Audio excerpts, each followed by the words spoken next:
Les faits se déroulent le 30 mai 2019 à Saint-Ouen. 4 policiers de la CSI 93 procèdent à un contrôle sans motif réel devant une épicerie. Jonathan, bonnet noir sur la tête, est l'une des personnes contrôlées. Quand soudain, l'un des policiers jette à ses pieds un sac rempli de cannabis selon lui. Quelques minutes plus tard, il sera violemment plaqué au sol, là encore sans motif apparent. Un autre homme qui filme la scène sera lui aussi violenté, son téléphone portable subtilisé. Les 4 policiers appartenaient à la CSI 93 basée à Aulnay-sous-Bois.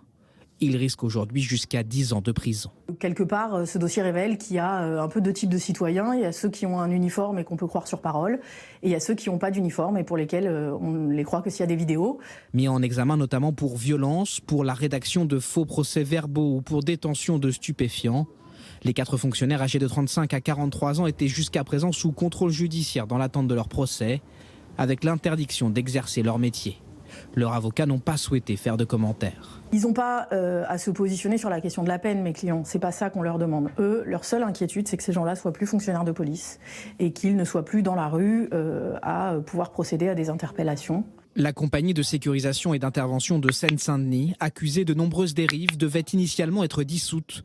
Mais elle a finalement été réorganisée et replacée sous l'autorité de la CSI de Paris.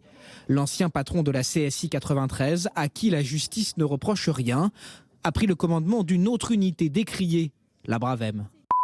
On était juste dans la rue Terrus, au croisement, et avec une amie, et on rentrait à la maison et en fait on a entendu un gros boom.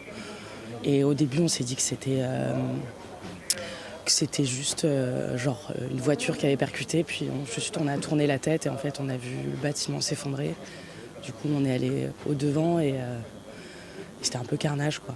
Et on a essayé de secourir un jeune homme qui était, je pense, au-dessus d'un toit, qui a réussi à tomber, je pense, il a eu beaucoup de chance à tomber au bon moment.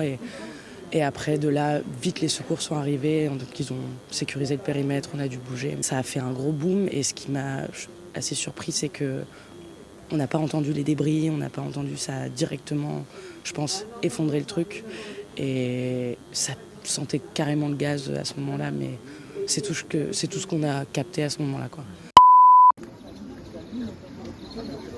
Une honte de voir ça, une honte. Regardez bien ces visages. Toutes ces personnes-là sont fait injecter. Et voilà ce qui arrive à l'heure d'aujourd'hui, quoi. Comme on dit, les médias nous mentent, hein. Vous manipulent. Tout ça, c'est pour Big Pharma.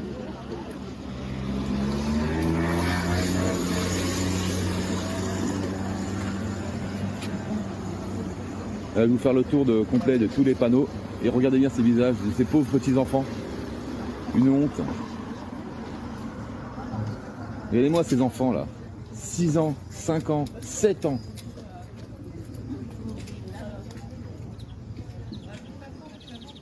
Voilà. Tout ça pour soi-disant de la liberté. Un écœurement, quoi.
Je vous emmène skier, accrochez-vous parce que ça ne va pas être de tout repos.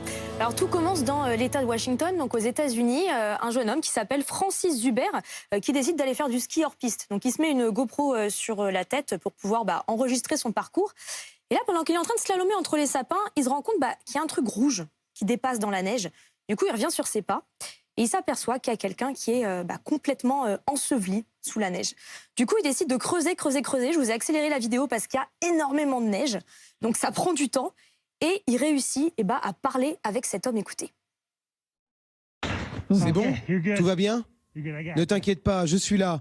Tu peux respirer? Oui. Ok, on va tous les deux reprendre notre respiration et te sortir de là. Donc au final, Francis a réussi à sortir cet homme de la neige. Cet homme s'en est sorti avec quelques blessures légères seulement et c'est un véritable miracle. Alors qu'est-ce qui s'est passé? Comment s'est-il retrouvé là-dedans? En fait, donc cet homme que vous voyez là dans cette neige, c'est un snowboarder qui s'appelle Yann et il est tombé dans un trou de neige. Vous savez ce que c'est un trou de neige? En gros, crevasse, quoi. Oui, voilà, c'est ça, c'est une crevasse. Il est tombé dans cette crevasse, il était coincé sous 1,80 m de neige. S'il était resté quelques minutes de plus, il serait sans doute mort parce qu'on estime qu'un être humain peut survivre 15 minutes sous la neige. Mais ça s'est passé combien de temps avant le passage du sauveteur là? Quelques minutes seulement. Quelques minutes. Quelques minutes seulement parce que sinon, il s'en sortait pas. Voilà. Donc cette vidéo a été partagée par Francis, le skieur, le sauveur, sur les réseaux sociaux. Elle a fait des millions de vues parce que forcément c'est assez spectaculaire. Je lui ai demandé pourquoi il avait décidé de partager cette vidéo et il y a un message, écoutez. Tout le monde sait ce qu'est une avalanche et à quel point elles peuvent être dangereuses. Mais on parle beaucoup moins des trous de neige. Ce sont des tueurs silencieux. Avec cette vidéo, Yann et moi voulons montrer aux gens à quel point ils sont dangereux. Il veut aussi sensibiliser à l'importance des gestes de premier secours, parce que c'est ce qui lui a permis aussi de le sortir, parce que trouver quelqu'un c'est une chose, le sortir c'en est une autre. Est-ce que vous sauriez comment réagir si ça vous arrivait? Pas trop, non. Et justement, moi j'ai posé la question à un secouriste, maintenant vous saurez. Il faut localiser la personne, il faut ensuite la dégager, et lorsque l'on atteint le corps de l'enseveli, il faut essayer d'aller au plus vite auprès des voies respiratoires pour pouvoir les dégager.